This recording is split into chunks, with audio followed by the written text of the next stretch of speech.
మొదటిగా ప్రభువైన యేసుక్రీస్తు నామంలో అందరికీ హృదయపూర్వక వందనాలు తెలియచేస్తూ ఉన్నాను. దేవుని యొక్క వాక్యమునకు ప్రేమపూర్వకంగా అందరినీ కూడా ఆహ్వానిస్తున్నాం. రండి, దేవుని యొక్క వాక్యాన్ని శ్రద్ధగా విందాము. మరి దేవుని యొక్క వాక్య భాగంలోనికి వెళ్దాము. చక్కగా యూట్యూబ్లో కూడా దేవుని యొక్క వాక్యాన్ని ఎంతోమంది వింటున్నారు. మీకు ఆశీర్వాదకరంగా ఉంది అని కూడా తెలియచేస్తూ ఉన్నారు. సో అది దేవుని నామమునికే మహిమ కలుగును గాక. సో మీ అమ్మల్ని దేవుడు దీవించును గాక. సో చాలామంది కొంతమంది మరి ఫారెన్ నుంచి కూడా మరి ఫోన్స్ చేస్తూ ఉన్నారు. వాక్యము చక్కగా ఆశీర్వాదకరంగా ఉంటుంది అని. కొంతమంది అదర్ స్టేట్స్ నుంచి కూడా ఫోన్లు చేస్తూ ఉన్నారు. వాక్యం ద్వారా వారు దీవించబడుతూ బలపడుతూ ఉన్నాము అని. దాన్ని బట్టి నేనైతే దేవునికే మహిమ చెల్లిస్తున్నాను. హల్లెలూయా. ఇంకా ఈ యొక్క యూట్యూబ్ పరిచర్య ద్వారా అనేకులకి ఇంకా సువార్త అందాలి అని, లేకపోతే అనేక మంది నిస్సహాయపు స్థితిలో, లేకపోతే ఆత్మీయంగా దిగజారినటువంటి పడిపోయినటువంటి స్థితిలో ఉన్న వారికి కూడా మన యొక్క వాక్యము, ప్రభు యొక్క వాక్యము వారికి ఆశీర్వాదకరంగా ఉండాలి అని ఆశపడుతూ ఉన్నాను. ఈ చిన్న పరిచర్య, ఈ కొద్దిగాతో ప్రారంభించబడిన ఈ పరిచర్య అనేకులకు దీవెనగా ఉండాలని కోరుకుంటూ ఉన్నాను. రండి, దేవుని యొక్క వాక్యాన్ని చదువుకుందామండి. హెబ్రీలకు రాసినటువంటి పత్రిక 11వ అధ్యాయము 29వ వచనాన్ని మనము చదువుకుందాం. విశ్వాసమును బట్టి వారు పొడి నేల మీద నడిచినట్లు ఎర్ర సముద్రములో పడి నడిచిపోయిరి. ఐగుప్తీయులు అలాగూ చేయజూచి మునిగిపోయిరి. ప్రియమైనటువంటి దేవుని బిడ్డలారా, ఇక్కడ ఒక చక్కని సన్నివేశాన్ని మనం చూస్తూ ఉన్నాము. ఈ సంవత్సరపు చివరి వర్తమానము, ఆదివారపు ఆరాధన వర్తమానంలో ఈ యొక్క విషయాన్ని కనుక మనం చూసుకున్నట్లయితే, ఇశ్రాయేలు ప్రజలు సముద్రమును దాటినారంట. ఇక్కడ ఐగుప్తీయులు కూడా మనం చూస్తున్నాము. ఐగుప్తీయులు కూడా ఇశ్రాయేలు ప్రజల్లాగా అలాగూ చేయి చూచారంట. అలాగూ చేయి చూశారు. ఇశ్రాయేలీలు దాటినట్లుగా వారు కూడా దాటటానికి ప్రయత్నం చేశారంట. కానీ చూచి వారు ఏమైపోయారంటే మునిగిపోయిరి అనేటువంటి విషయాన్ని ఇక్కడ మనం చూస్తూ ఉన్నాం. ఇశ్రాయేలీలు సముద్రాన్ని దాటినారు. ఐగుప్తీయులేమో ఏమైపోయారు? దాటలేకపోయారు, వారు మునిగిపోయారు. ప్రియమైనటువంటి దేవుని బిడ్డలారా, ఇశ్రాయేలీలు దాటటానికి మరి ఏం చేశారు? ఎందుకు వారు అలాగా దాటగలిగినారు? ఐగుప్తీయులు ఎందుకు దాటలేకపోయినారు? ఇక్కడ మనం ఒక విషయాన్ని గమనిస్తూ ఉంటాం. ఐగుప్తీయులు ఇశ్రాయేలీల ప్రజల వలె అలాగూ చేయి చూడటానికి ప్రయత్నం చేస్తూ ఉన్నారు. ఈ ఐగుప్తీయుల గురించి కొంచెం పక్కన పెడతాను. ఐగుప్తీయుల గురించి తర్వాత మనం మాట్లాడుకుందాము. మొదట ఇశ్రాయేలు ప్రజలు ఎర్ర సముద్రాన్ని దాటినట్లుగా మనం చూస్తూ ఉన్నాం. ప్రియ సహోదరి సహోదరుడా, ఈ సంవత్సరము నీకు ఎదురైనటువంటి ఎర్ర సముద్రం అనే సమస్యలను, బాధలను, అనారోగ్యాలను, శోధనలను నువ్వు కూడా దాటగలిగావా? ఇశ్రాయేలు ప్రజల వలె దాటగలిగావా? లేక ఐగుప్తీయుల వలె అనేక సందర్భాలలో మునిగిపోతూ వచ్చావా?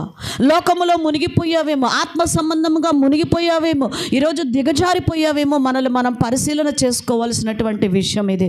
అయితే ఇశ్రాయేలీలు ప్రజలు దాటటానికి గల కారణమును మనం చూస్తే, మొట్టమొదటిగా వారు దేవునికి మొరపెట్టినారంట. హల్లెలూయా. ఏం చేశారంట? వాళ్ళు దేవునికి మొరపెట్టినట్లుగా చూస్తున్నాం. నిర్గమాకాండం 3వ అధ్యాయము 9వ వచనాన్ని చదువుకుందాం. ఇశ్రాయేలీల మొర నిజముగా నా యొద్దకు చేరినది. ప్రియమైన దేవుని బిడ్డలారా, ఇశ్రాయేలీలు ఎర్ర సముద్రమును దాటటానికి మొట్టమొదటి కారణం ఏమిటి అంటే, వారి జీవితంలో మొరపెట్టేటువంటి అనుభవాన్ని కలిగి ఉన్నారు. ఇశ్రాయేలు ప్రజలు పలుమార్లు దేవుణ్ణి దుఃఖపరిచినప్పటికీ, దేవుడి మీద సణిగినప్పటికీ, దేవునికి వ్యతిరేకమైన కార్యాలు చేసినప్పటికీ కూడాను ఇశ్రాయేలీ ప్రజలు దేవుని సన్నిధిలో ఏం చేస్తూ వచ్చారంట? మొర్రపెట్టినారు. అందుకే వారు ఎర్ర సముద్రాన్ని వారు దాటగలిగారు. ఈరోజు దేవుని సన్నిధిలో ఎర్ర సముద్రం అనేటువంటి ఆ యొక్క శోధనలు నీ జీవితంలో ఎదురైనప్పుడు నీవు కూడా మొరపెట్టేదానిగా ఉన్నావో లేదో, మొరపెట్టేవాడిగా ఉన్నావో లేదో పరిశీలన చేసుకో. గడిచినటువంటి సంవత్సరంలో దేవుని సన్నిధిలో మొరపెట్టవలసినటువంటి నీవు లోకంలోనికి వెళ్ళిపోయి మనుషుల దగ్గరికి వెళ్ళిపోయి మొరపెట్టుకున్నావేమో నాకు తెలీదు. ప్రియ సహోదరి, ఇశ్రాయేలీల మొర దేవుడు విని వారి శ్రమను ఏం చేశాడంట? చూచాడు. మన దేవుడు మొరపెట్టుకున్నప్పుడు మన శ్రమని, మన బాధని చూసే దేవుడు. చాలాసార్లు అనుకుంటాం, నేను ఫలానా సమస్యలో, ఫలానా శోధనలో నేను చాలాసార్లు ప్రార్థన చేశాను, కానీ మరి నేను కొన్ని విషయాలు దేవుణ్ణి కావాలని అడిగాను, కానీ కొన్ని కార్యాలు నాకు కనపడలేదు, జరగలేదు, అసలు అక్కడ జరుగుతున్నట్లుగా కూడా ఏమీ నాకు కనిపించలేదు అంటాం. చాలాసార్లు చాలామంది సహోదరులు చెప్తూ ఉంటారు, ఒక పెళ్ళి జరుగుతూ ఉందంటే అక్కడ కొన్ని కనపడుతూ ఉంటాయి. ఒక టెంటు, కొంచెం భోజనాలు, అంటే పెళ్ళికి ముందు భోజనాలు, శుభలేఖలు ఇవ్వటాలు, పిలుపులు, ఇలాంటివి కొన్ని కనిపిస్తూ ఉంటాయి. మరి నేను ప్రార్థన చేస్తున్నప్పుడు కనీసం దేవుడు ఆ కార్యము చేస్తున్నాడు అనేటువంటిది కూడా నాకు కొంచెం కనపడట్లేదు అని చాలామంది ఏమవుతారంటే కృంగిపోతూ ఉంటారు. నువ్వు దేవుడి సన్నిధిలో మొరపెట్టడం నీ వంతు, కార్యము చేయటం ఆయనే వంతు. పాల్ యాంగిల్ గారు దైవ సేవకుడు, ప్రపంచ సువార్థికుడు, గొప్ప సేవకుడు పాల్ యాంగిల్ గారు ఒకసారి పరిచర్య నిమిత్తము ఒక ప్రాంతానికి వెళ్ళిపోయి దేవుని సేవలో మీటింగ్స్లో ఉన్నారు. పాల్ యాంగిల్ గారు అక్కడ మీటింగ్లో ఉన్నప్పుడు ఆయనకి సడన్గా ఒక ఫోన్ కాల్ వచ్చేసింది. ఏంటి ఆ ఫోన్ కాల్ అంటే, నీ కుమారుడు చనిపోయాడు, మీరు త్వరగా నీ బిడ్డని మట్టి చేయటానికి రావాలి అని చెప్పేసని ఫోన్ వచ్చేసరికి పాల్ యాంగిల్ గారు అర్థం కాల. ఏంటి, నా కుమారుడు చనిపోయాడా? ఎలా జరిగింది? ఎందుకు జరిగింది? ఏమయ్యింది అని అంటే, ఒక హోటల్లో ఏదో డ్రింక్ తాగినప్పుడు దానివల్ల నీ కుమారుడు చనిపోయాడు, నీ కుమారుడే కాదు అతనితో పాటు ఉన్న స్నేహితులు కూడా ఆ డ్రింక్ ప్రభావం వల్ల చనిపోయారు అని చెప్పగానే వెంటనే పాల్ యాంగిల్ గారు ఏం చేశారంటే, నా కుమారుడిని తీసుకొని నా యొక్క రూమ్లోకి తీసుకువెళ్ళి నా బెడ్ మీద పడుకోబెట్టండి, నేను 3 days మీటింగ్స్ ఉన్నాయి, ఈ 3 రోజుల మీటింగ్స్ నేను ముగించుకొని నేను వస్తాను అని చెప్పేసని చెప్తారు. చెప్పినప్పుడు ఈ యొక్క పాల్ యాంగిల్ గారి యొక్క మాట ప్రకారముగా ఆ యొక్క మరి అక్కడ ఉన్నవారు ఆ బిడ్డను తీసుకువెళ్ళి పాల్ యాంగిల్ గారు బెడ్ మీద పడుకోబెడతారు. పాల్ యాంగిల్ గారు 3 రోజుల సేవకుడు మీటింగ్స్ ముగించేసుకొని వాక్య పరిచర్య చేసుకొని అయిపోయిన తర్వాత, మీటింగ్స్ 3 రోజులు అయిపోయిన తర్వాత, అదే మనమైతే గగ్గోలు పెట్టేస్తాం కదండి, చాలా గగ్గోలు పెట్టేస్తాం. 3 రోజులు ముగించుకొని తిన్నగా అక్కడి నుంచి ఇంటికి వచ్చేసారు. ఎవరితో మాట్లాడలేదు, డైరెక్ట్గా తన రూమ్లోనికి వెళ్ళిపోయాడు. ఆ రూమ్లోకి వెళ్ళిపోయి పాల్ యాంగిల్ గారు నిస్సహాయంగా పడి ఉన్న ఆ బిడ్డను చూశాడు. తన కడుపు తరుక్కుపోయింది, గుండె పగిలిపోయింది, ఆ కన్న తండ్రి గుండె. వెంటనే మోకరించి దేవుడి సన్నిధిలో ప్రార్థన చేయడం ప్రారంభించారు యాంగిల్ గారు. ప్రభువా, ఈ బిడ్డని ఇలా అకస్మాత్తుగా తీసుకోవటానికి నాకు ఇచ్చింది, ఈ బిడ్డ ఒక జీవము లేనివాడిగా నిస్సహాయకుడిగా చనిపోవటానిక నాకు ఇచ్చింది, ఇదేనా ఈ బిడ్డని ఇందుక నాకు ఇచ్చింది? కాదు కదా, ఈ బిడ్డ సంతోషంగా గంతులు వేస్తూ ఎగురుతూ ఆడుకోవాలి, ఈ బిడ్డ చక్కగా చదువుకోవాలి, జ్ఞానం కలిగి ఉండాలి, అన్నిటికంటే ముఖ్యంగా నీ సేవ చేయాలి ఈ బిడ్డ, అందుకోసం కదా నాకు ఇచ్చావు అని యాంగిల్ గారు కన్నీటితో దేవుడి సన్నిధిలో ప్రార్థన చేస్తూ ఉన్నాడు. ఏడుస్తూ ఉన్నాడు. ప్రభు దగ్గర పట్టు విడవకుండా కన్నీటితో ప్రార్థన చేస్తూ ఉన్నాడు బిడ్డనేమని. కళ్ళు తెరిచి చూసేసరికి ఆ బిడ్డ చక్కగా లెగిచి నిలబడ్డాడంట. దేవునికి మహిమ కలుగును గాక. హల్లెలూయా. ఇదేమి పిట్ట కథ కాదు. పాల్ యాంగిల్ గారి జీవిత చరిత్ర మీరు చదవండి. పాల్ యాంగిల్ గారు మరి ఆ యొక్క ఆ బిడ్డ చక్కగా లెగిచి తన తండ్రిని అడుగుతూ ఉన్నాడు, నాన్న డాడీ, మీరు ఎందుకు అలాగా ఏడ్చి నన్ను రప్పించారు? మీరు ఎందుకు అంత చెట్టిన కన్నీటితో అంత ప్రార్థన చేశారు? అక్కడ ఎంత బాగుందో తెలుసా డాడీ, ఆ పరలోకంలో ఎంత బాగుందో తెలుసా? యేసయ్య దగ్గర చాలా సంతోషంగా ఉంది డాడీ, చాలా హ్యాపీగా ఉంది డాడీ. ఎంత సంతోషంగా ఉన్నానంటే అంత సంతోషంగా ఉన్నాను అక్కడ స్థలంలో. మీరు ఎందుకు డాడీ అంతగా నా కోసం అలా కన్నీరు కార్చి మీరు నన్ను రప్పించారు? మీ కన్నీటికి మరి యేసయ్య సింహాసనము కదిలిపోతూ వచ్చేసింది డాడీ. మీ కన్నీటికి యేసయ్య మరి నన్ను, మీ డాడీ కన్నీటికి నా సింహాసనం కదిలిపోతుంది నాన్న, పద వెళదామని చెప్పి యేసయ్య నన్ను తీసుకొచ్చాడు. డాడీ అరుగు యేసయ్య అక్కడ ఉన్నాడు. యేసయ్యకి థ్యాంక్స్ చెప్పండి అంటున్నాడు ఆ బిడ్డ. పాల్ యాంగిల్చో గారికి యేసయ్య అక్కడ కనపడట్లా, కానీ ఆ బిడ్డకి కనిపిస్తున్నాడు. తీసుకొచ్చారు డాడీ యేసయ్య నన్ను, థ్యాంక్స్ చెప్పండి అంటూ ఉన్నాడు. ప్రియ సహోదరి సహోదరుడా, ఈరోజు నీ ప్రార్థన దేవుని సింహాసనాన్ని కదిలించిందని గుర్తుపెట్టుకో. నువ్వు మొరపెట్టినప్పుడు అసాధ్యాలని సాధ్యపరిచే దేవుడు నీ జీవితంలో ఉన్నాడని గుర్తుపెట్టుకో. ఎందుకు గడిచినటువంటి సంవత్సరములో నువ్వు ఆశీర్వదించబడలేకపోయావు? ఎందుకు నువ్వు దీవించబడలేకపోయావు? లేకపోతే సమస్యలను ఎందుకు నువ్వు జయించలేకపోయావు అంటే నీ జీవితంలో ఇశ్రాయేలుల వలె దేవుని సన్నిధిలో మొరపెట్టలేకపోయావు. పాల్ యాంగిల్చో గారి వలె మన ప్రార్థన దేవుని సింహాసనాన్ని కదిలించలేకపోయింది ఈరోజు. అందుకే సముద్రం అనేటువంటి శోధనలో మనం ఏం చేయలేకపోతూ వచ్చాము, కొన్నిసార్లు జయించలేకపోతూ వచ్చాము. దేవుని వాక్యం చెప్తుంది, కీర్తనకారుడు 145వ అధ్యాయంలో అంటాడు 18వ వచనంలో, తనకు మొరపెట్టు వారి అందరికీ, తనకు నిజముగా మొరపెట్టు వారి అందరికీ యెహోవా ఎలా ఉన్నాడంట? సమీపముగా ఉన్నాడు. సమీపముగా ఉన్నట్లుగా మనం చూస్తూ ఉన్నాం. ప్రియ సహోదరి, ఈరోజు మన ప్రార్థన వలన మనము జయించగలుగుతామని గుర్తుపెట్టుకో. దేవుడు మనకి జయమిచ్చే దేవుడు. యెహోషువ ప్రార్థన చేస్తే సూర్యచంద్రుల్ని దేవుడు ఏం చేశాడండి? ఆపివేశాడు. నీ కుటుంబం మీదకి రాకుండా దేవుడు ఆపివేయలేడా? ఈరోజు దేవుడు నీ జీవితంలో గొప్ప కార్యాలు చేస్తాడు. అయితే రెండో విషయాన్ని మనం చూస్తున్నాం. ఇశ్రాయేలీలు ఎర్ర సముద్రము దాటడానికి గల కారణం వారు విశ్వాసమును బట్టి దాటారంట. దేనిని బట్టి అండి? విశ్వాసమును బట్టి. ఇందాక చదువుకున్నాం, హెబ్రీ 11:29లో మనం చదువుకున్నాము. విశ్వాసమును బట్టి వారు పొడినేల మీద నడిచినట్లు ఎర్ర సముద్రములో నడిచారు. ఇశ్రాయేలు ప్రజలకి ఏమున్నదంట? విశ్వాసం ఉన్నది. వారి జీవితంలో విశ్వాసం ఉన్నది. విశ్వాసము లేకుండా నువ్వేది జయించలేవు. ఏ సముద్రాన్ని ఈదలేవు.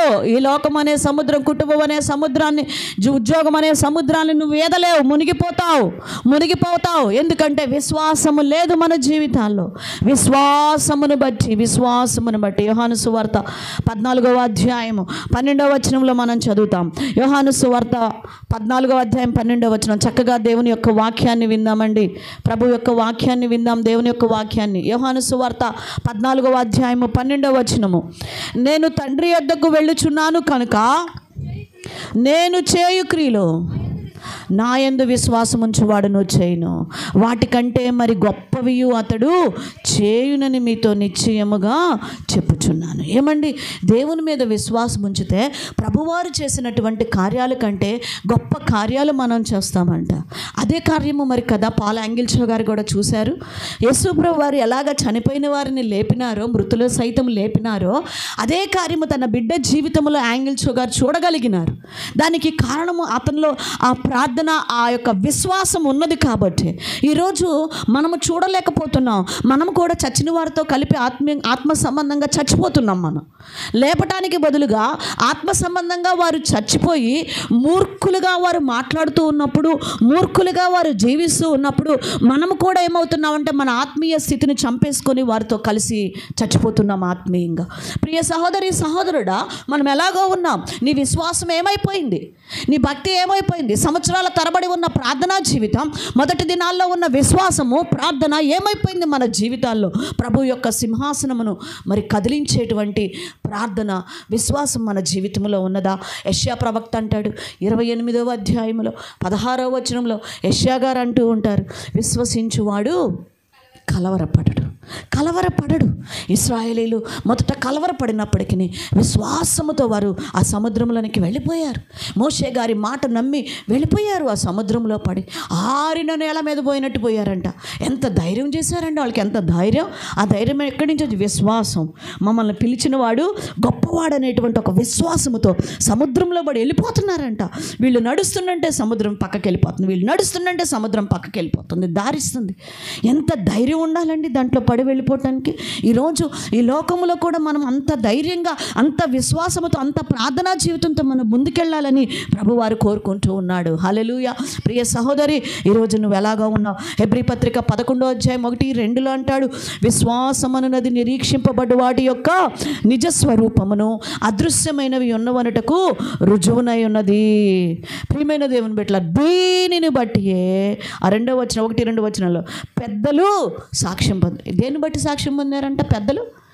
అబ్రహాము, ఇస్సాకుని, యాకోబుల్ని అందరినీ జ్ఞాపకం చేసుకుంటాం మన ముందున్న ఆ పరిశుద్ధులైన పెద్దల్ని. దేన్ని బట్టి? విశ్వాసమును బట్టి, వారిలో ఉన్న విశ్వాసపు జీవితాన్ని బట్టి వారు సాక్ష్యం పొందినట్లుగా మనం చూస్తూ ఉన్నాం. ప్రియ సహోదరి, ఈరోజు నీ జీవితంలో ఇలాంటి విశ్వాసము, ఇలాంటి ప్రార్థనా జీవితం నీకు ఉండాలి. కానీ ఈ యొక్క మెట్టు లేనటువంటి వారి వలె మనం ఉండకూడదు. అయితే ఐగుప్తీయుల యొక్క జీవితాన్ని మనం చూసుకుంటే, ఐగుప్తీయులు కూడా మొట్టమొదటిగా ఒక విషయాన్ని మీకు తెలియజేస్తున్నాను. ఐగుప్తీయులు అలాగూ చేయజూచిరి. ఎలాగ చేయజూశారంట? ఎవరిలాగా? ఇశ్రాయేలు ప్రజలు చేసినట్టు చేద్దామని చూశారు. అర్థమవుతుందండి నా మాట? ఇశ్రాయేలు ప్రజలు చేసినట్టు చేద్దాం అనుకుంటూ ఉన్నారు. మొట్టమొదటి ఇక్కడ ఒక విషయాన్ని మనం గమనిద్దాం. నువ్వు ఎవరిలాగో ఎందుకు బ్రతకాలి? ఎవరిలాగో ఎందుకు జీవించాలి? వాళ్ళు ఇల్లు కట్టుకున్నారు, నేను ఇల్లు కట్టుకుంటాను. వాళ్ళు కొత్త చీర కొనుక్కున్నారు, నేను కొత్త చీర కొనుక్కుంటాను. వాళ్ళ చర్చికి ఆ చెప్పులు వేసుకొని వచ్చారు, వాళ్ళ చర్చికి ఇదిగో పలానా డ్రెస్సులు వేసుకొని వచ్చారు, నేను మా పిల్లలకి ఇలా కొనిచ్చాలి, మేము ఇలా కొనుక్కోవాలి. మనకెందుకు?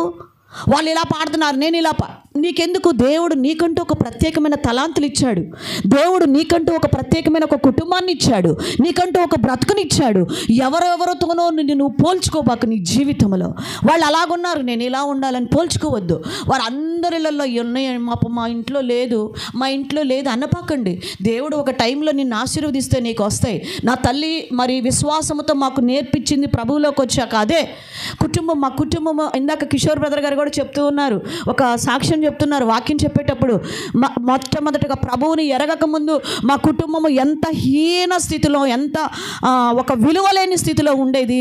కానీ ఒకరోజు ప్రభువులోకి వచ్చిన తర్వాతే మాకంటూ ఒక విలువ, ఒక కృపను దేవుడు మాకు ఇచ్చాడని.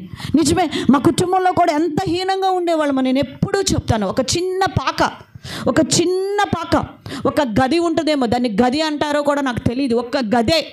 ఆ గదిలో ఒక చిన్న పాక, గది అంటారు దాని సర్కిల్, మన భాషలో భూమిని లెక్కేసే దాంట్లో ఒక గది అని అంటారేమో. ఒక చిన్న పాక, పేరుకి స్థలం ఉన్నా కూడా కట్టుకోలేని స్తోమత లేనటువంటి స్థితి. ఆ చిన్న పాకలో ఏమీ ఉండేది కాదు. ఒక ఫ్యాన్ మేము ఎరగము, ఒక కరెంటు మాకు తెలియదు. నాకు ఊహ వచ్చేంత వరకు కూడా నా జీవితంలో 16-17 సంవత్సరాల వయసు వరకు కూడా నాకు కరెంట్ అనేది తెలియదు మా ఇంట్లో. ప్రియమైన దేవుని బిడ్డలారా, ఎంత పేదరికమును, ఎంతో దరిద్రతను అనుభవించినటువంటి వారము. కానీ ఏనాడు మా తల్లి వాళ్ళ ఇంట్లో అది ఉంది, ఇది కొందామని చుట్టుపక్కల వాళ్ళు ఇన్స్టాల్మెంట్స్ మీదని అప్పులు వడ్డీకి తీసుకొని వచ్చి రకరకాలుగా వాళ్ళు కొంటూ ఉండేవాళ్ళు. కానీ ఏనాడు మా అమ్మ అప్పు చేసి ఏ రోజు మాకు కొనిపించేది కాదు, ఏ రోజు కూడా మాకు కొనిపించలేదు. ఆ వచ్చినటువంటి ఆ కొంచెము త్రాగుబోతుడైన నా తండ్రి ఇచ్చి ఆ కొంచెములోనే దాచిపెట్టి, ఆ కొంచెములోనే మాకు వస్త్రాలు తీసి, ఆ కొంచెములోనే మమ్మల్ని రెడీ చేసేది. ఏ రోజు కూడా అప్పు చేసి ఆ వస్తువు తెద్దాం, ఈ వస్తువు తెద్దాం అని ఎప్పుడు మాకు నేర్పించలా. కానీ ప్రభువుని ఎరిగిన తర్వాత నమ్మకంగా అలా జీవిస్తున్నప్పుడు ఒకరోజు దేవుడే మమ్మల్ని హెచ్చించటం ప్రారంభించాడు. హల్లెలూయా. ఎప్పుడు కూడా మనం ఇతరులతో పోల్చుకోకూడదు. వారు కొనుక్కున్నారు, మేము కొనుక్కుంటాం, వారు చేశారు, నీకుంటే సరే ఓకే, నేను కాదంట్లా. కానీ అప్పులు చేసి వాళ్ళలాగా వీళ్ళలాగా వద్దు. వాళ్ళు పాటలు దేవుడు వాళ్ళకి ఆ తలాంతి ఇచ్చాడు, పాడ నీవు. నీకు ఇంకో తలాంతి ఇచ్చాడు కదా, నీకు ప్రార్థన చేసే తలాంతి ఇచ్చాడు దేవుడు, నీకు చక్కగా పరిచర్య చేసే తలాంతి ఇచ్చాడు. బుజ్జి మందిరమును ఊడ్చినట్లు, మందిరాన్ని కడిగినట్లు, లేకపోతే అపరిచర్య చేసినట్టు ఎవరూ చేయరు. అదే అమ్మాయికి దేవుడు ఇచ్చినటువంటి కృప. పాటలు పాడలేకపోవచ్చు, మీకులాగా వాక్యము చదవలేకపోవచ్చు, లేకపోతే మరి వాక్యమును ప్రార్థనా జీవితం అంటే ప్రేయర్ చేయటం రాకపోవచ్చు. తనకిచ్చినటువంటి ఆ తలాంతు దేవుడు ఒక్కొక్కరికి ఒక్కొక్క తలాంతు ఇచ్చాడు. ఆ తలాంతుని మనకిచ్చిన దాన్ని బట్టి మనం ముందుకు వెళ్ళాలి. అంతేకాని వాళ్ళు చదువుకుంటున్నారు అని కొంతమంది, ఇదిగో మరే వాళ్ళని అమెరికా పంపించారంట వాళ్ళ అబ్బాయిని, మా అబ్బాయిని కూడా ఖచ్చితంగా నేను ఎక్కడికి పంపించాలి? అమెరికా పంపించాలి. ఎలా పంపిస్తావు? నీ సంపాదన ఎంత? నీ జీవితం ఎంత? నీ కుటుంబ పరిస్థితి ఎంత? ఏం చేస్తున్నారు ఇప్పుడు? అప్పులు చేస్తున్నారు. ఉన్నటువంటి ఆ కొంచెం స్థలాల్ని అమ్మేసుకుంటున్నారు. లక్షలు ఖర్చు పెట్టేసి ఆ పిల్లల్ని ఎక్కడికి పంపిస్తున్నారు? ఫారెన్ పంపించేస్తూ ఉన్నారు. వాళ్ళు వెళ్ళిపోతున్నారు. అక్కడ తిప్పలు పడి కొంతమందికి ఉద్యోగాలు వస్తే, కొంతమంది ఉద్యోగాలు రావట్లేదు. ఉద్యోగాలు వచ్చిన వాడు సెటిల్ అయిపోతున్నారు. అక్కడ ఎవరినన్నా చూసేసుకుంటున్నారు, పెళ్ళిళ్ళు చేసేసుకుంటున్నారు. వీళ్ళని ఏమైపోతున్నారు? మర్చిపోతూ ఉన్నారు. దానివల్ల ప్రయోజనం ఏముంది? అప్పులు ఎవరికి మిగులుతున్నాయి? పంపించిన నీకు. ఆశపడొద్దు. దురాశ దుఃఖమునకు చేటు. ఎవరిలాగా నువ్వు ఉండడానికి ప్రయత్నిస్తున్నావు? మన మాదిరి ఒక్కరే ఆయనే ప్రభువైన యేసుక్రీస్తు ప్రభువారు. ఆయన మనకు మాదిరి ఉంచిపోయెను. పేతురు రాసిన మొదటి పత్రికలో 2:21 మనం చూస్తాము, క్రీస్తు కూడా మీ కొరకు బాధపడి మీరు తన అడుగు జాడల యందు నడుచుకొనున్నట్లు మీకు ఏముంచి వెళ్ళాడంట? మాదిరి ఉంచిపోయాడు. వాళ్ళందరూ సరదాగా తాగుతున్నారు. నేను కూడా సరదాగా తాగితేనేమి? మందిరానికి వస్తే వాళ్ళందరూ ఇలా ఉన్నారు, నేను కూడా అలా ఉంటే ఏమైద్ది? నేను కూడా ఉంటే ఏమవుతుంది? జాగ్రత్త. ఎవరిని నిన్ను నీవు కంపేర్ చేసుకుంటున్నావు? నీ లైఫ్ తోటి ఎవరితోటి నిన్ను నువ్వు పోల్చుకుంటున్నావు? మన మాదిరి ఎవరు? యేసుక్రీస్తు ప్రభువారు. వీళ్ళకు ఉన్నటువంటి ఒక బుద్ధి ఏంటంటే, ఐగుప్తీయులకి ఎప్పుడన్నా చూడు అలాగ చేయాలి, ఎవరిలాగా? ఇశ్రాయేల్ చేసినట్టు చేయాలంట. ఒకసారి మోషే గారు కూడా స్టార్టింగ్ అహరోన్లు తీసుకొని ఫరో రాజు దగ్గరికి వెళ్ళినప్పుడు వాళ్ళ యొక్క చేతి కర్రని అక్కడ పడవేసినప్పుడు ఆ కర్ర ఏమవుతుంది? మోషే చేతి కర్ర, అహరోన్ చేతి కర్ర పాము అవుతుంది. అలాగ చేయి చూశారంట. ఎలాగ చేయి చూశారు? అలాగ చేయి చూశారని ఉంటుంది చూడు. నిర్గమకాండం 7వ అధ్యాయము 10-11 వచనాల్లో ఉంటుంది. అక్కడ 7వ అధ్యాయము 10-11 వచనాలు. కాబట్టి మోషే అహరోనులు ఫరో యొద్దకు వెళ్ళి యెహోవా తమకు ఆజ్ఞాపించినట్లు చేసిరి. అహరోను ఫరో ఎదుటను అతని సేవకుల ఎదుటను తన కర్రను పడవేయగానే అది సర్పమాయెను. అప్పుడు ఫరో తన విద్వాంసులను మంత్రజ్ఞులను పిలిపించెను. ఐగుప్తు శకునగాండ్రు కూడా తమ మంత్రముల చేత అలాగూ చేసిరి. వీళ్ళ బుద్ధంతా, ఐగుప్తీయుల బుద్ధంతా, ఎవరన్నా ఒక గొప్ప కార్యాలు ఏదన్నా చేస్తున్నారు అంటే అలా చేయటానికి ట్రై చేస్తూ ఉంటారు. ఎందుకు వీళ్ళు సముద్రాన్ని దాటలేకపోయారు? అలా చేసి కూడా ఎందుకు దాటలేకపోయారంటే అలా చేయాలి అనుకున్నారు, కానీ వాళ్ళు ధరించుకున్నటువంటి ఆ స్వభావాన్ని వీళ్ళు ధరించుకోలేదు. హల్లెలూయా. ఇశ్రాయేలీలో ఏముంది? ప్రార్థనా జీవితం ఉన్నది. ఇశ్రాయేలీలో ఏమున్నది? విశ్వాసం ఉన్నది. ఇశ్రాయేలీలు ప్రాణాలు పణముగా పెట్టి ధైర్యముగా దేవుని మీద నమ్మకంతో వారు ముందుకు వెళ్ళారు. అది వీరి జీవితంలో లేదు. ఆ మొర పెట్టడం లేదు. వీరు ఆ దేవుణ్ణి ఆశ్రయించలేదు, కానీ అలాగా చేయాలనుకున్నారు. ఈరోజు నీ జీవితంలో ఐగుప్తీయుల వలె అలాగూ చేయటానికి ప్రయత్నిస్తున్నావు. వారి స్వభావం మాత్రం మారల. ఎవరి స్వభావం? ఐగుప్తీయుల స్వభావం. ఈరోజు క్రీస్తులో నీ స్వభావం మారకుండా నీ జీవితంలో శోధనలను, సముద్రం అనేటువంటి సమస్యలను జయించలేవు. నీ స్వభావం మారాలి, ప్రభువులోనికి రావాలి. మన మాదిరి ఆయన వలె నువ్వు బ్రతకటం నువ్వు నేర్చుకోవాలి. వీరి స్వభావం మారలేదు, కానీ వాళ్ళలాగా చేయడానికి ప్రయత్నం చేశారు గొప్పల కోసం ఎప్పుడు కూడా. ఎందుకు వీరి జీవితంలో ఇంకా జయించలేకపోయారు ఐగుప్తీయులు? ఎందుకు సముద్రాన్ని దాటలేకపోయారంటే వాళ్ళ స్వభావం ఏంటంటే, ఏ స్వభావం మారలేదో చెప్తాను. అంటే కొంచెం రెఫరెన్స్లు చెప్పుకుంటూ వెళ్ళిపోతాను, మీరు తెయ్యొద్దు, కానీ నేను చెప్తూ ఉంటాను, తర్వాత చదువుకోండి. కీర్తనల గ్రంథం 78వ అధ్యాయం 12వ వచనంలో ఐగుప్తీయులు విగ్రహారాధికులుగా మనం చూస్తూ ఉంటాం. వారు బహు భయంకరమైనటువంటి విగ్రహారాధకులు. వారి స్వభావాన్ని ఏం చేసుకోలేదు? వాళ్ళు మార్చుకోకుండానే ఆ సముద్రాన్ని దాటడానికి వాళ్ళు ప్రయత్నం చేశారు. ఈరోజు నీ హృదయంలో ఏ విగ్రహాలు పెట్టుకొని ఆ సముద్రం అనే శోధనలను, సముద్రం అనే లోకాన్ని జయించాలని ప్రయత్నం చేస్తున్నావేమో, నువ్వు కూడా ఏమైపోతావు అంటున్నాడు? విఫలమైపోతావు. దేవుడు చెప్తున్నాడు. ఐగుప్తీయులకు ఉన్నటువంటి ఇంకొక స్వభావం ఏంటి? వారి మారని స్వభావం అంటే నిర్గమకాండం 7వ అధ్యాయము 11వ వచనంలో వాళ్ళు మంత్రాల మీద ఆధారపడేటువంటి వారు అని మనం చూస్తాం. ఇందాకే చదువుకున్నాం. అది మంత్రజ్ఞులను పిలిపించారు. మంత్రాల మీద, తంత్రాల మీద ఆధారపడేవారు. మూడవదిగా మరి ఈరోజు నీ జీవితంలో ఈ సంవత్సరంలో ఏదన్నా బాగోకపోతే పరిస్థితి, ఏ మంత్రాలు తంత్రాల దగ్గరికి వెళ్ళావో నాకు తెలియదు, ఏ అంతరాల పిల్లలకి వేయించావో, ఏ ఎండుమిరపకాయలతోటి ఏ నిమ్మకాయలతోటి దిష్టిలు తీసావో నాకు తెలియదు, ఏ ఉప్పు కళ్ళుతో నువ్వు తీసావో నాకు తెలియదు. జాగ్రత్త సుమా, దేవుడు అని చెబుతూ దిష్టి తగిలిందని కొంతమంది ఇప్పుడు స్టైల్గా ఏంటో చుక్క పెడుతున్నారు, అరికాల్లో చుక్క. నేను అది పుట్టుమచ్చేమో అనుకున్నా ఒకళ్ళని చూసి. కాదండి, అరికాల్లో ఏం పెడుతున్నారు? సొక్క పెడుతున్నారు, సొక్క. నిన్న చొక్క కాపాడిద్దా? ఏ చొక్క మనల్ని కాపాడేది? ఎవరండి? ఆకాశము నా చొక్క జ్ఞానులను కాపాడినది, నడిపించినది ఆయనే యేసుక్రీస్తు ప్రభువారు. ఎడమ ఎందుకు కాలు కంటారా నల్ల దారం కడుతున్నారు ఈ మధ్య. దారం దిష్టంట, వారికి ఇంకేదో అవుతుందంట. జాగ్రత్త, ఇవన్నీ నువ్వు విడిచిపెట్టేసేయాలి. మంత్రాల మీద ఆధారపడితే నువ్వు సముద్రాలని ఈదలేవు, సముద్రం అనేటువంటి లోకాన్ని జయించలేవు. మూడవదిగా సంఖ్యాకాండం 11వ అధ్యాయం 4వ వచనంలో వీరు మాంసాపేక్ష గలవారుగా మనం చూస్తూ ఉన్నాం. వీరిలో ఏమున్నదంట? మాంసాపేక్ష. అంటే తిండిని ఎక్కువగా ఏం చేస్తూ వచ్చారు? మన దేవుడైతే ఏం చెప్పాడు? వారి కడిపే వాళ్ళ దేవుడు, మీరేం చేయకూడదు, నువ్వు తిండిపోతు అయితే ఏం పెట్టుకోమన్నాడు? కత్తి పెట్టుకో. ఈ సంవత్సరం అంతా తిండిని ప్రేమించి తిండి కోసం పరిగెత్తి దేవుని సన్నిధికి దూరం అయిపోయిన సహోదరి సహోదరుడా, దేవుడు సెలవిస్తూ ఉన్నాడు, వారు మాంసాపేక్షకులుగా మనం చూస్తూ ఉన్నాం. నాలుగవదిగా నిర్గమాకాండం 1:11 మనం చూస్తాం. వీళ్ళకి పెత్తనం అంటే భలే ఇష్టం. ఏమిష్టం? పెత్తనం కావాలి వీళ్ళకి, పెత్తనాలు. మా అమ్మమ్మ ఒక మాట చెప్పేది, ఏదన్నా కొంచెం పెత్తనం చేస్తూ ఉంటుంటే ఎవరినన్నా చూసి, పేనుకి పెత్తనం ఇస్తే గుండె అంతా తల్లంతా అంట ఏం చేసిందంటే గొరుగు పెట్టిందంట, కొరికి పెట్టిందంట. ఇంకొక సామెత కూడా అనేది, వద్దులేండి అది, ఇంకొక సామెత కూడా వద్దు. అంటే పెత్తనాలు కోరుకుంటారు. ఈజిప్టులో వాళ్ళకి పెత్తనం, ఇశ్రాయేళ్ల మీద ఎంత పెత్తనం చేశారండి. కొన్ని వందల సంవత్సరాలు దేవుని బిడ్డల మీద ఎంత పెత్తనం చేశారో తెలుసా? వాళ్ళు పాపం ఎంత బాధ పెట్టారో వాళ్ళని. అంత పెత్తనం చేసేటువంటి మనసు కలిగినటువంటి వారు. వాళ్ళకి రెండో సామెత గుర్తొచ్చినట్టుంది. ఐదో విషయాన్ని చదువుదాము. ఐగుప్తీయులు ఇంకా ఆ స్వభావం మారినటువంటి స్వభావం ఏంటంటే, అదే నిర్గమాకాండం 1వ అధ్యాయం 13వ వచనంలో కఠిన హృదయం గలవారంట వీళ్ళు. ఏ హృదయం కలిగిన వారు? కఠిన హృదయం. ఇశ్రాయేలీయులను ఎంత హింసించే వాళ్ళంటే, ఇదిగో మేము మట్టి ఇవ్వము, గడ్డి ఇవ్వము, మీరే పోయి తెచ్చుకోండి, మీరే రాళ్ళు చేయండి. ఎంత జరుగుతున్నా కూడా ఫరో హృదయం ఏమైపోయిందంట? పలు శోధనలు వస్తున్నా, పలు తెగుళ్ళు వస్తున్నా కూడా మాటికి హృదయాన్ని ఏం చేసుకున్నాడంట? కఠినపరుచుకున్నాడు.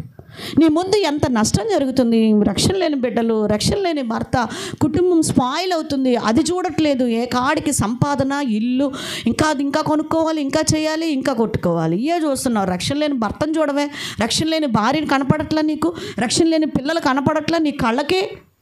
ఈరోజు కఠినమైపోయింది నీ హృదయం, చాలా మొద్దుబారిపోయింది నీ హృదయం. అది స్వభావాన్ని మార్చుకోవాలి. అది ఆ రోజు చెప్తున్న నిర్గమాకాండం 1వ అధ్యాయము 16వ వచనంలో చూస్తాము. వీళ్ళు ఐగుప్తీయులు నరహంతకుల స్వభావం, హంతకుల స్వభావం, హత్య చేసే స్వభావం. అవునా కాదా? పుట్టినటువంటి తొలిచూలు మగబిడ్డల్ని, పట్టినటువంటి బిడ్డల్ని, ఇశ్రాయేల్ మగబిడ్డల్ని ఏం చేశారండి? పురిట్లోనే చంపినటువంటి దుర్మార్గులు, హంతకులు. ఈరోజు ప్రియమైన దేవుని బిడ్డలారా, మరొక విషయాన్ని చెప్తా. ఐగుప్తీల్లో ఉన్నటువంటి నిర్గమాకాండం 3వ అధ్యాయం 9వ వచనంలో వీరు హింసించే మనసు కలవారంట. ఏం మనసు? హింసించే మనసు. అట్లా హింసించి భలే ఆనందిస్తారనమాట వీళ్ళు. వాళ్ళని చూసి హింస పెట్టే స్వభావం కలిగినటువంటి వారు. 8వదిగా చెప్తూ ఉన్నాను, సామెతల గ్రంథం 7వ అధ్యాయం 16వ వచనంలో చూస్తే, అక్కడ చదివిన మాట ప్రకారం మనం చూస్తే కామోద్రేకులుగా కనిపిస్తారు. అశ్లీలమైన చిత్రాలు ఉన్నటువంటి దుప్పట్లు ఐగుప్తులో ఉన్నాయంట. అశ్లీల దృశ్యాలు కలిగిన దుప్పట్లు ఎక్కడున్నాయంట? ఈజిప్టులో, ఐగుప్తులో దొరుకుతున్నాయి. అంటే వాళ్ళకి ఎలాంటి మనస్తత్వం కలిగిన వాళ్ళంటే కామోద్రేకులుగా మనం చూస్తున్నాము, కామ పిశాచులుగా మనం చూస్తూ ఉన్నాం. ఈరోజు అలాంటి స్వభావం కలిగినటువంటి వారు ఐగుప్తీయులు. అంతేకాదు యెషయా గ్రంథంలో యెషయా అంటాడు 30వ అధ్యాయం 7వ వచనంలో, వీళ్ళకంట గొప్పలు చెప్పుకునే మనసు కలవాళ్ళంట. వీళ్ళు ఏం చెప్పుకుంటూ ఉన్నారండి? వీళ్ళు ఎప్పుడు చూసినా వీళ్ళు గొప్పలే, అందుకే అలాగ చేయాలి, ఆ గొప్పల కోసమే వాళ్ళు చేశారని వీళ్ళు కూడా చేయాలనుకుంటూ ఉన్నారు. వాళ్ళు చేశారు, నీళ్ళు చేయాలనుకుంటూ ఉన్నారు. ప్రియ సహోదరి, గొప్పలు చెప్పుకునే స్వభావము కలిగినటువంటి వారు. ఈ విధంగా చెప్పుకుంటూ పోతే వీరిలో అంతా లోకమే కనిపిస్తుంటుంది. ఇశ్రాయేలు ప్రజల్లాగా స్వభావాన్ని మార్చుకొని దేవుని సన్నిధిలో వెలుగెత్తి ప్రార్థన చేయలేదు. వీళ్ళలో ఉన్నటువంటి ఈ స్వభావం అంతా అలానే ఉంచేసుకున్నారు. అలాంటి స్వభావంతో ఆ మార్గములో ప్రయాణం చేయాలని బయలుదేరారండి. ఆ మార్గంలో వెళ్ళాలని బయలుదేరారు. ప్రియమైన దేవుని బిడ్డలారా, లోకము పాపము నీలో ఉంచుకొని నువ్వు కూడా అలాగ వెళుతూ ఉన్నావేమో. యాకోబు అంటాడు 4వ అధ్యాయం 4వ వచనంలో యాకోబు పత్రికలో, వ్యభిచారుణులారా, ఈ లోక స్నేహము దేవునితో వైరమని మీరు ఎరుగరా. కాబట్టి ఎవడు ఈ లోకముతో స్నేహము చేయగోరునో వాడు దేవునికి ఏమవుతున్నాడంట? శత్రువు అవుతున్నాడు. అవును ప్రియ దేవుని బిడ్డ, ఈరోజు మనము శత్రువులైపోతున్నాం లోకముతో స్నేహం చేయటం వల్ల. అందుకే అలాగూ చేయాలని ప్రయత్నం చేశారు. కానీ ఐగుప్తీయులు ఏమైపోయారు? లోకము వారిలో ఉండటం వల్ల, ఆ లోకం అనే పాపము వారి జీవితంలో ఉండటం వల్ల, ఆ స్వభావం వారిలో ఉండటం వల్ల ఇశ్రాయేలు కలిగి ఉన్నటువంటి స్వభావమును వారు ధరించుకోలేకపోయారు. అదే పశ్చాత్తాపముతో మొరపెట్టిన ఆ స్వభావము, ధైర్యముగా విశ్వాసముతో నమ్మకముతో వారు ముందుకు వెళ్ళినటువంటి ఆ స్వభావమును ఐగుప్తీయులు ధరించుకోలేకపోయారు. గడిచిన సంవత్సరంలో ఐగుప్తీయుల వలె ఆ స్వభావాన్ని నువ్వు మార్చుకోకుండా ముందుకు వెళ్ళిపోతూ వచ్చావేమో. ప్రభువారు అంటున్నాడు, ఇప్పటికైనా ఆ స్వభావాన్ని మార్చుకొని ఇశ్రాయేలుల వలె దేవుని సన్నిధిలో ఆయన సింహాసనమును కదులునట్టుగా, ఆయన హృదయము కదులునట్లుగా మొరపెట్టడం నువ్వు నేర్చుకొని విశ్వాసం ఉంచమని దేవుడు చెప్తూ ఉన్నాడు. ఈ లోకములో ఉన్నటువంటి వారందరూ కూడాను, లోకమును ప్రేమించే వారందరికీ లోకములో వారికి ఏం కలుగుతుందంటే శ్రమ కలుగునని దేవుని వాక్యం మనకి సెలవిస్తూ ఉన్నది. మన మాదిరి ఆయనే. ఆయన మాట ప్రకారముగా విశ్వాసముతో ఈ లోక సంబంధమైన వారితో మనం వేరుగా బ్రతుకుతూ ముందుకు వెళ్ళిపోవాలి. ఈ లోకముతో మనం పొత్తు పెట్టుకోకూడదు. ప్రభువారు అంటారు కదా, మత్తయి సువార్త 17వ అధ్యాయము 17వ వచనంలో ఒక మాట అంటాడు, విశ్వాసము లేని మూర్ఖ తరము వారలారా. ఈ వక్ర జనముతోటి, ఈ మూర్ఖ జనముతో వేరే నువ్వు బ్రతకమంటున్నాడు. నువ్వేమో అదే జనంతో కలిసిపోతాను, అదే జనముతో బ్రతుకుతూ ఉంటాను, ఏదొచ్చినా పర్వాలేదు, ఎలా వచ్చినా పర్వాలేదని అలానే వెళ్ళిపోతూ ఉన్నావు. హెబ్రీ 3:12లో కూడా ఒక మాట ఉంటుంది, జీవము గల దేవుణ్ణి విడిచిపోవునట్టి విశ్వాసము లేని దుష్ట హృదయము మీలో ఉన్నదేమో జాగ్రత్తగా చూసుకోండి అన్నాడు. విశ్వాసము లేనటువంటి హృదయం ఏ హృదయం అంట? దుష్ట హృదయము. దుష్ట హృదయము. ఈరోజు ఆ మనసుతో మనము లోకములో సాగిపోతూ ఉన్నామేమో. అలాంటి దుష్ట మనసుతో, లోక సాంగత్యములతోటి ఐగుప్తీయుల వలె ఆ యొక్క లోక స్వభావమును విడిచిపెట్టినటువంటి వారిగా మనం ముందుకెళ్తున్నామేమో. నీ జీవిత పయనములో నువ్వు దాటలేవు, నువ్వు జయించలేవు, నీకు విడుదల రాదు. ప్రియ సహోదరి సహోదరుడా, ఇశ్రాయేలీయులు దాటినట్లుగా మొర్రల పెట్టుతూ ప్రార్థనాత్మతోటి విశ్వాసముతో ఈ లోకములో నువ్వు పయనించాలని దేవుడు కోరుకుంటూ ఉన్నాడు. యాకోబు అంటాడు 2:26లో, క్రియలు లేని విశ్వాసము మృతము. అది మృతము. క్రియలు లేని విశ్వాసము మృతం అంటున్నాడు. ఈరోజు క్రియలు కలిగినటువంటి జీవితము, విశ్వాసపు మాటలు చెప్పటం వేరు, విశ్వాసముతో మనము బ్రతకటం వేరు. బ్రతుకు ద్వారా చూపించాలి, నలుగురికి చెప్పటం కాదు. దాని ప్రకారముగా మనం దినదినము కూడా బ్రతుకుతున్నామా లేదా అని ఎప్పటికప్పుడు పరిశీలన చేసుకోవాలి. మానవులం కదా మనం. మన జీవితంలో ఎప్పటికప్పుడు పరిశీలన చేసుకుంటూ మనం ముందుకు వెళ్ళిపోవాలి. చివరిగా మరొక మాట చెప్తున్నాను. హెబ్రీ 12:2లో ఒక మాట మనం చదువుకుందాం. మనము కూడా ప్రతి భారమును సులువుగా చిక్కులు పెట్టు పాపమును విడిచిపెట్టి విశ్వాసమునకు కర్తయు దానిని కొనసాగించు వాడైన యేసు వైపు చూచుచూ ముందుకు వెళదాం. ఎందుకంటే ఆయన మనకు మాదిరి. ఎవరి వైపు చూద్దాం? యేసు వైపు చూద్దాం. ఆయన మాదిరి, ఆయనలాగా బ్రతకటానికి ప్రయత్నం చేద్దాం, ఆయనలాగా జీవించడానికి ప్రయత్నం చేద్దాం. ఈ లోక సంబంధమైన ఆడంబరమైనటువంటి బ్రతుకులను, ఈ లోక సంబంధమైన లోక స్నేహాలను మనము, ఈ ఐగుప్తీయులు కలిగి ఉన్నటువంటి ఆ పాప స్వభావమును మనం విడిచిపెట్టి ఇశ్రాయేలుల వలె మనము ముందుకు వెళ్ళాలని దేవుడు మనల్ని కోరుకుంటూ ఉన్నాడు. మరి ఆ యొక్క దేవుని వాక్యంలో పేతురు రాసిన మొదటి పత్రిక 2:21 ప్రకారము ఆయనే మనకి మాదిరి. ఇందాక కూడా చదువుకున్నాం. యేసుక్రీస్తు ప్రభువారే మనకి మాదిరి. కాబట్టి లోకమును మనం అనుసరింపక ప్రభువుని అనుసరించే వారిగా ఉండాలి. అందుకే వారు ఇశ్రాయేలీలు ఎర్ర సముద్రమును ఏం చేశారంట? దాటినారు. ఐగుప్తీయులు అలాగూ చేయజూచి ఏమైపోయారు? మునిగిపోయారు. ఎందుకంటే వారి స్వభావాన్ని వారు మార్చుకోలేకపోయారు.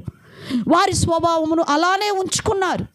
నేను మీకు గొంగళి పురుగు గురించి కూడా చెప్తూ వచ్చినాను. ఆ పురుగు తన స్వభావమును మార్చుకున్నది కాబట్టే అందమైన ఒక బటర్ఫ్లైగా బయటకు వచ్చింది. ఈ గడిచిన సంవత్సరంలో నీ స్వభావమును మార్చుకోకపోతే నూతన సంవత్సరంలో అదే మాదిరిగా నువ్వు వెళ్ళిపోయి మునిగిపోతూనే ఉంటావు, లోకంలో పడిపోతూనే ఉంటావు. రానున్న సంవత్సరంలోనైనా మన బ్రతుకుని మార్చుకుందాం, మన స్వభావాన్ని మార్చుకుందాం, మన మాదిరి అయిన క్రీస్తుని చూద్దాం. ఇశ్రాయేలీలు చూచినట్లుగా విశ్వాసముతో చూద్దాం. ప్రార్థనా జీవితంతో మనం ముందుకు వెళ్ళినప్పుడు ప్రభు మనల్ని ఆశీర్వదిస్తాడు. చిన్న వాక్యం దేవుడు దీవించునుగాక. ప్రార్థన చేసుకుందాం. కళ్ళు మూసుకొని దేవుని యొక్క సన్నిధిలో మనల్ని మనం పరిశీలన చేసుకుంటూ ప్రార్థన చేసుకుందాం. దేవుని సన్నిధిలో విత్తబడిన వాక్యం మన హృదయంలో ఫలించినట్లుగా ప్రార్థన చేసుకుందాం. సహోదరి సహోదరుడా, అలాగూ చేయజూచి నీట మునిగినటువంటి ఐగుప్తీయులు, నువ్వు మునిగిపోతావా? లోకములో పాతాళములో మునిగిపోతావా? నీ స్వభావమును మార్చుకోకుండా, క్రీస్తు స్వభావమును నువ్వు ధరించుకోకుండా మునిగిపోవటానికి సిద్ధంగా ఉన్నావా? లేక ఇశ్రాయేలుల వలె మొరపెడుతూ విశ్వాసముతో నీ బ్రతుకును మార్చుకొని ముందుకు వెళతావో పరిశీలన చేసుకుందాం. ప్రార్థన చేసుకుందాం. ప్రభు సన్నిధిలో, దేవుని సన్నిధిలో ప్రార్థన చేసుకుందాం.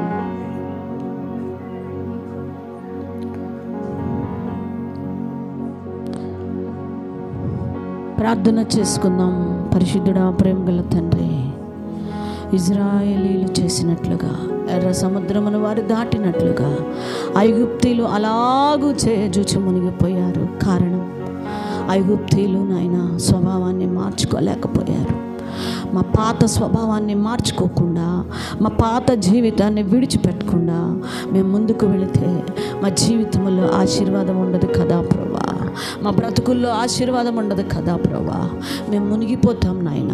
ఇశ్రాయేలీయుల వలె ప్రార్థించుకునే వారముగా, విశ్వాసముతో నీ వైపు చూచేవారిగా మా స్వభావమును నాయన నీకు మాదిరిగా ఉంచుకుంటున్నా ప్రభా. ముందుకెళ్ళేవారిగా ఉండడానికి సహాయం చేసి నాయన లోకమనే సముద్రమును, లోకమనేటువంటి నాయన అయా యొక్క జీవితంలో నాయన మేము జయిస్తూ ముందుకు వెళ్ళేవారిగా ఉండడానికి సహాయం చేసి కృప చూపి నడిపించమని యేసు నామములో ప్రార్థన చేస్తున్నాం తండ్రి. ఆమేన్.